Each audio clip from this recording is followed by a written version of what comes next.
But the fact is that all these smear tactics are not having much success because, as we've posted also on prisonplanet.com, Rasmussen reports, the big polling agency, that Rand Paul is 25 points ahead of his Democratic opponent, Jack Conway, in this early stage. Obviously, there's still many months to go until the November election, but he's 25 points ahead, even in the aftermath of all these racist smears. So it proves once again that the establishment media and their operatives are coming out with this stuff from a kind of virtual reality bubble. They still think that by launching these attacks, this race baiting can have such a massive impact, and the fact is that it's not having the same impact that it would have done several years ago because people are aware of how these people operate. And they did similar things to his father while he was running for president, saying, you know, he hated Martin Luther King Jr., and they pointed to a couple newsletters that other people had written, and his father was a racist, and now Rand Paul is a racist. Let me read what Jack Conway, his Senate opponent, had to say in the LA Times. Promoting a narrow and rigid ideology and has repeatedly rejected a fundamental provision of the Civil Rights Act. No matter how he tries to spin to the contrary, the fact that Paul's ideology has dangerous consequences for who? Working families, veterans, students, the disabled, and those without a voice in the halls of power. It seems to me we're the ones without a voice in the halls of power because our Congress and our Senate no longer represent the people. We do not have a government for and by the people. We do not have checks and balances in our system. And we certainly don't have a lot of people like Rand Paul that are sticking up for our First Amendment rights. No, and that's why the establishment hates his guts. And I mean, the quote you just read from Conway is, you know, it echoes the rhetoric coming out. People are basically insinuating that Rand Paul wants to create restaurants where black people aren't allowed in them. They're saying he wants to throw out the Civil Rights Act and reinforce segregation, which of course is a complete and utter baloney. If anyone tried to set up a business or a restaurant that wouldn't serve black people, it'd get picketed, shut down, and, you know, people wouldn't patronize it in an instant. So the attacks are completely made up, but the fact that they're being echoed across every corporate media rag just shows you how desperate they are to smear Ron Paul. And you can tell that this was contrived because in the very hours after his victory, his crushing victory over the neocon stooge that ran against him, they tried to attack Ron Paul because he held his victory celebration in a country club, and they said that this was some kind of racist, elitist thing to do. So right from the very start, they were trying to contrive race baiting and attack him on these racial angles. The country club thing was pathetic. It didn't work. So now you had Maddow try and push him into a corner on this civil rights thing. And despite the fact that Rand Paul has eloquently defended his position, which again is backed up by mainstream libertarians, the libertarian icon, the late Harry Brown, held the same position.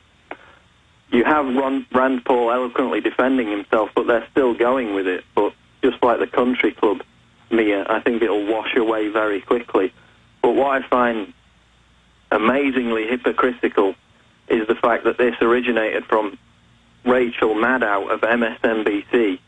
And this is a woman who 80% of her paycheck comes from the owners of NBC Universal, General Electric, whose primary business activity is manufacturing bombs to be dropped on brown people in the Middle East and the Third World. So she's paid by a contractor whose business it is to slaughter brown people, and yet Rand Paul is the big racist because he thinks government shouldn't stick its nose into private business. A little bit hypocritical there, I might say. I would say so as well, and unfortunately the establishment media over at MSNBC, it was okay to criticize the war when it was under the Bush administration, and it was okay to point out all these infractions in civil liberties and our privacy and our freedom, but now that Barack Obama's in, it's okay to be in the Middle East, and we need to attack anybody who may oppose democratic power, Paul.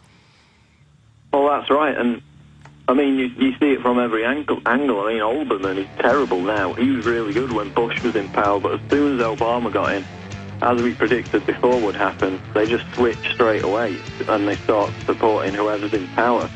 We'll be back after this. It's the Alex Jones Show. I'm Jason Burmis sitting in. We're with Paul Joseph Watson. Go check us out at Infowars.com and streaming live at PrisonPlanet.tv. We are back. It's the Alex Jones Show. I am Jason Burmis sitting in for Alex Jones. We have Paul Joseph Watson on the line. We're going to go back to him in just a moment, but I want to thank some of our great sponsors that make this show today possible. EcoloBlue.com. That's ECOLO Blue.com. You can call them at 1-800-691-6043. That's right. It's fresh drinking water made from thin air, almost, or it's up to 7.5 gallons of fresh water per day.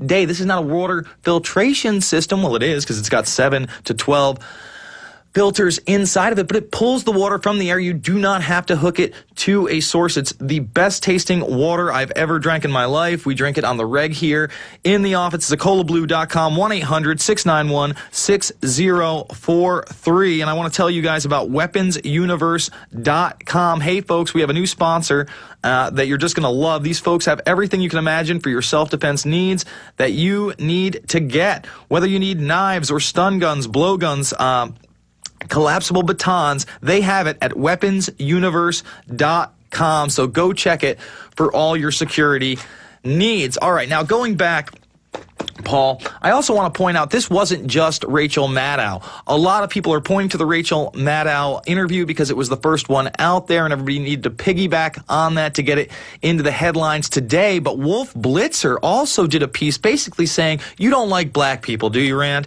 And Rand said, where's my honeymoon? And he's like, you don't get one in politics. But Barack Obama sure got a honeymoon even before he was elected, Paul. Indeed he did, and then the people who started to criticize him, they were called racist for using the word socialism. So they only choose to race bait when it suits their cause. And you're right, I mean, it's everywhere. The LA Times front page, like you said, MSNBC, no less than 8 different segments yesterday on it, all attacking him. And also the Obama campaign group, Organizing for America, has sent out a mass email saying that Rand Paul supports segregation and that this should cause a, quote, massive public outcry, which then provoked Rand Paul to have to issue a statement saying he doesn't want to repeal the Civil Rights Act just because he intellectually disagrees with the scope of 1 out of the 10 titles of it. I mean, it's ridiculous. It's transparently a contrived attack.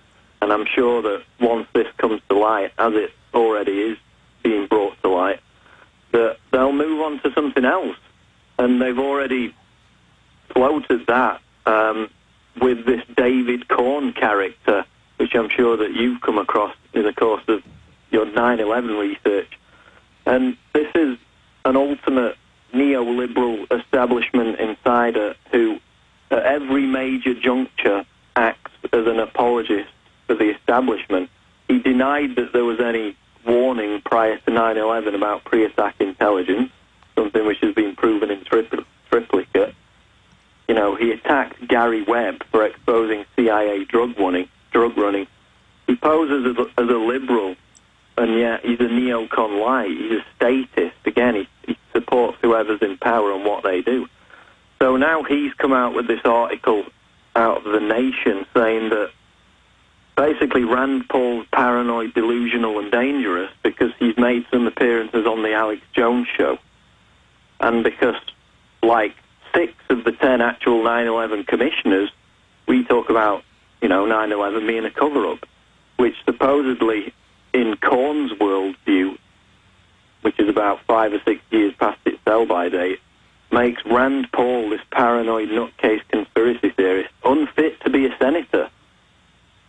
Well, we know that's absolutely unbelievable. You look at the evidence, they're running drills of planes being hijacked and driven into buildings at the same exact time, just like the 7/7 bombings. And again, the inquest into the 7/7 bombings is now going to look at the MI5 role. Expect a whitewash. The bottom line is the establishment out there has about 6 months to really try to discredit Rand Paul with their vicious attacks, with their lies, in conjunction with their voting machine fraud. I mean, they better get the Diebold systems in there quick, or or this guy may be a senator from Kentucky before they can blink an eye. So they're really going to work hard, Paul, over the next 5 to 6 months. I think they're going to keep pounding the pavement, asking the same question again and again and again until they get a response that they can distort in a manner that they can blow it up all over the mainstream, like when Howard Dean went, yeah! And they said, wow, look at this crazy person. He can't be the president.